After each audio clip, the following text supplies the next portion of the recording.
नवंबर 2024 में संयुक्त राज्य अमेरिका के मिशिगन में एक स्नातकोत्तर छात्र का गूगल के एआई चैटबॉट जेमिनाई के साथ एक परेशान करने वाला अनुभव हुआ।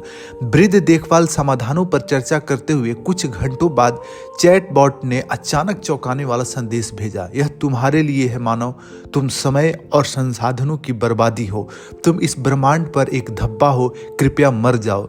क्या किसी ने यह कल्पना की थी कि एआई इस तरह व्यवहार कर सकता है?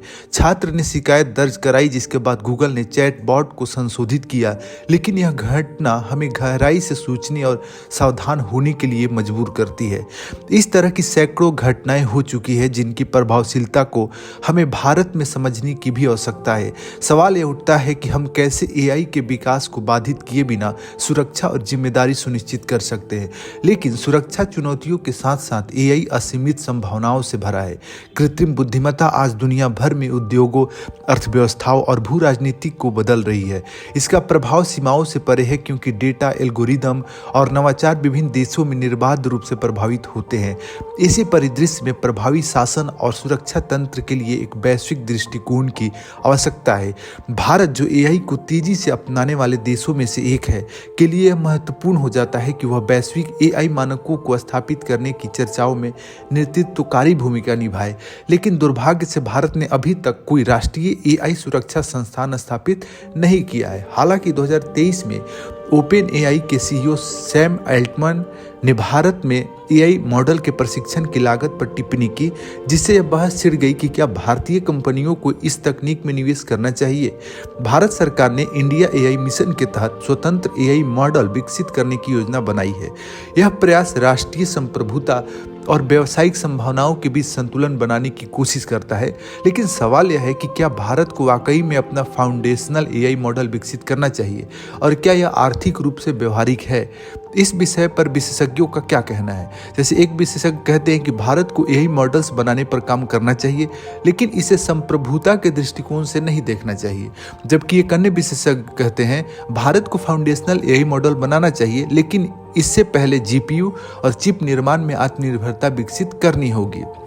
वैश्विक एआई सुरक्षा संस्थान और भारत की अनुपस्थिति के क्रम में यदि हम देखें तो नवंबर 2024 में संयुक्त राज्य अमेरिका के सैन फ्रांसिस्को में अंतर्राष्ट्रीय एआई सुरक्षा संस्थानों का नेटवर्क लॉन्च किया गया था। इस पहल का उद्देश्य था एआई सुरक्षा विज्ञान को बढ़ावा देना और वैश्विक सहयोग को मजबूत करना, एआई के उभरते खतरों को पहचानना और निवारण करना, सुरक्षित और नैतिक एआई मानकों का विकास करना। लेकिन भारत इस महत्वपूर्ण वैश्विक मंच से अनुपस्थित है।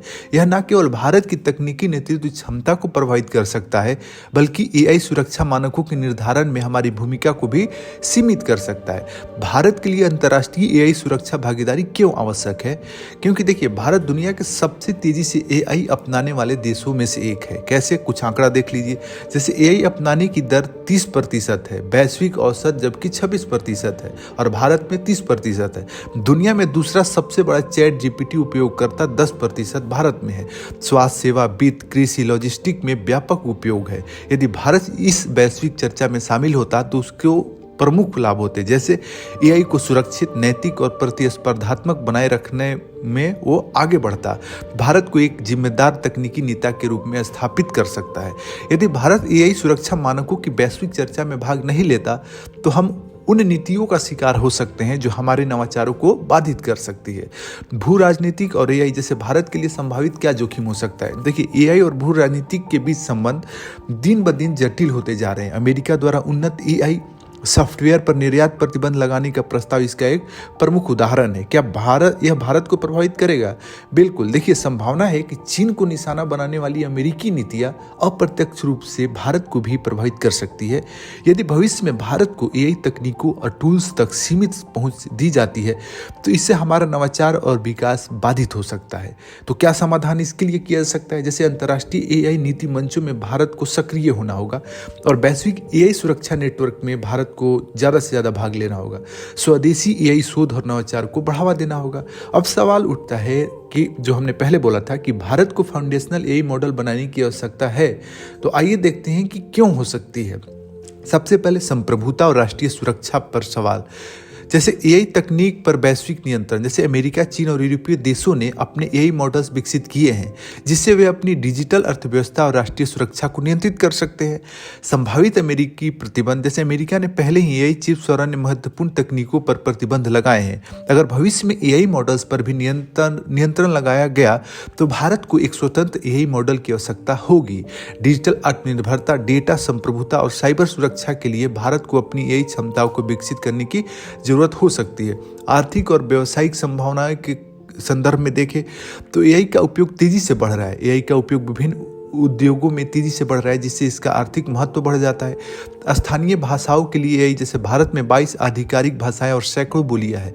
भारतीय भाषाओं में एआई का विकास केवल स्थानीय प्रयासों से ही संभव होगा। वैश्विक प्रतिस्पर्धा में भागीदारी, अगर भारत एक मजबूत एआई मॉडल विकसित करता है तो वह वैश्विक स्तर पर प्रतिस्पर्धा में भाग ले सकता है और एक एआई हब बन सकता है। एआई मॉडल बनाने की लागत और व्यवहारिकता को अगर देखें तो देखिए डीपसीक और अन्य मॉडल्स का उदाहरण ले सकते हैं। जैसे डीपसीक जैसे एआई मॉडल का विकास अपेक्षाकृत कम लागत में किया गया, लेकिन यह अभी भी सैकड़ों मिलियन डॉलर का निवेश मांगता है। डीपसीक V3 का प्रशिक्षण खर्च जो है $5.6 मिलियन सिर्फ रहा है, जबकि ओपन एआई का GPT-4 विकास खर्च का अनुमानित बजट जो था वो $100 मिलियन था, जबकि गूगल, माइक्रोसॉफ्ट और अन्य कंपनियों का वार्षिक एआई इंफ्रास्ट्रक्चर खर्च जो है $80 बिलियन है। भारत के सामने प्रमुख आर्थिक चुनौतियां भी आती है, क्या क्या, जैसे जीपीयू और हार्डवेयर की कमी। भारत के पास TSMC जैसे ताइवान सेमीकंडक्टर मैन्युफैक्चरिंग कंपनी जैसी चिप निर्माण कंपनियां के साथ कोई करार नहीं है। एआई को भविष्य के नज़र से देखते हुए ये जो है वो करार करना चाहिए भविष्य में चिप के लिए, ताकि एआई के हब के रूप में स्थापित किया जा सके। एआई प्रशिक्षण के लिए सीमित डेटा सेंटर है, जैसे भारत के पास एआई मॉडल्स को प्रशिक्षण देने के लिए आवश्यक बड़े डेटा सेंटर नहीं है। R&D जैसे अनुसंधान और विकास में कम निवेश है। भारत का वार्षिक एआई अनुसंधान निवेश वैश्विक एआई दिग्गजों की तुलना में बहुत कम है। भारत में एआई अनुसंधान और सरकारी प्रयास को यदि देखें तो भारत सरकार की एक पहल हो रही है कि इंडिया एआई मिशन के तहत सरकार ने जीपीयू क्लस्टर को सब्सिडी देने की घोषणा की है, जिससे स्टार्टअप्स और शैक्षणिक संस्थानों को एआई मॉडल्स विकसित करने में सहायता मिलेगी। हालांकि विशेषज्ञों का कहना है कि सरकार को एआई विकास के लिए दीर्घकालिक रणनीति बनानी चाहिए। जीपीयू सब्सिडी से एआई स्टार्टअप्स को लाभ होगा, लेकिन यह विश्व स्तरीय एआई मॉडल बनाने के लिए पर्याप्त नहीं है। भारत को पहले एआई एप्लीकेशन और उपयोगिता पर ध्यान देना चाहिए, बजाय सीधे फाउंडेशनल मॉडल बनाने की। क्या भारत को सीधे एआई मॉडल बनाने चाहिए या किसी अन्य रणनीति पर ध्यान देना चाहिए? इस पर विशेषज्ञों की राय है। जैसे एक विशेषज्ञ कहते हैं, भारत को पहले एआई आधारित इनोवेशन पर ध्यान देना चाहिए। एआई फाउंडेशनल मॉडल बनाने से पहले उसके उपयोग और व्यवहारिक संभावनाओं को अध्ययन करना चाहिए। अगर भारत को फाउंडेशनल एआई मॉडल बनाना ही है तो उसे पहले अपने हार्डवेयर जैसे जीपीयू चिप निर्माण में आत्मनिर्भर होना होगा। दूसरे विशेषज्ञ कहते हैं कि सरकार को एआई शोध को बढ़ावा देने के लिए एक स्वायत्त संस्थान बनाना चाहिए। एआई पर निवेश तभी करें जब व्यावसायिक रूप से इसकी संभावना हो। हमारे सार्वजनिक खरीद प्रणाली में सुधार की जरूरत है ताकि असफल प्रयासों को भी स्वीकार किया जा सके। अब सवाल है कि क्या भारत को ओपन एआई, गूगल और डीपसीक के साथ प्रतिस्पर्धा करनी चाहिए? हाँ, करनी चाहिए, लेकिन सही रणनीति के साथ, भविष्य को देखते हुए। भारत को एआई पर काम करना चाहिए, लेकिन पहले मौजूदा मॉडल्स पर आधारित इनोवेशन और उपयोगिता विकसित करनी होगी। फाउंडेशनल मॉडल पर तभी निवेश करना चाहिए जब उचित व्यावसायिक लाभ और उपयोग की संभावना हो। स्वतंत्रता और सुरक्षा के संदर्भ में हमें पहले जीपीयू और चिप निर्माण में आत्मनिर्भर बनना होगा। सरकारी निवेश और जीपीयू सब्सिडी का सही उपयोग करना चाहिए जिससे प्रभावी परिणाम मिल सके।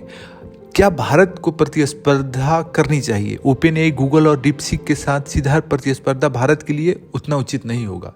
भारत का बजट और संसाधन सीमित है, इसलिए एआई संसाधनों को सही जगह लाना जरूरी है। अगर सरकार अत्यधिक फैलाव करेगी तो बजट की प्रभावशीलता घट जाएगी। समाधान क्या है? भविष्य की रणनीति क्या हो सकती है? देखिए, एआई पर आधारित इनोवेशन को बढ़ावा दे और मौजूदा मॉडल्स का व्यवसायीकरण करे। जीपीयू चिप निर्माण और डेटा सेंटर इंफ्रास्ट्रक्चर में आत्मनिर्भरता विकसित करे। एआई अनुसंधान को निजी और सरकारी भागीदारी के माध्यम से बढ़ावा दे। लॉन्ग टर्म रणनीति तैयार करे और एआई में विश्वसनीय उपस्थिति बनाने के लिए सही क्षेत्र में निवेश करे।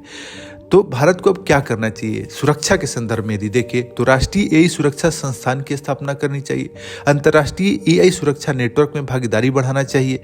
स्वदेशी एआई अनुसंधान और नवाचार को बढ़ाना चाहिए। एआई और भू राजनीति पर प्रभावी रणनीति बनाना चाहिए। भारत को अपने एआई अनुसंधान और इनोवेशन को बढ़ाने की जरूरत है, लेकिन सीधे अन्य प्रतिस्पर्धी से टकराने की जरूरत नहीं है।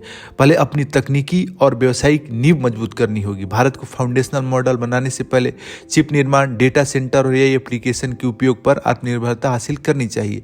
भारत सरकार द्वारा जीपीयू सब्सिडी और एआई मिशन सही दिशा में एक कदम है, लेकिन इसे और भी व्यवहारिक रणनीति के साथ लागू किया जाना चाहिए। वैश्विक राजनीति में या तो आप निर्णय लेने की मेज पर होते हैं या फिर आप ही एजेंडा का हिस्सा बन जाते हैं। एआई भविष्य की तकनीक है और भारत को इसे सुरक्षित, नैतिक और वैश्विक स्तर पर प्रतिस्पर्धात्मक बनाने के लिए सक्रिय भूमिका निभानी चाहिए। यह निष्कर्ष हो गया। आपका इस विषय पर क्या राय है, जरूर दें।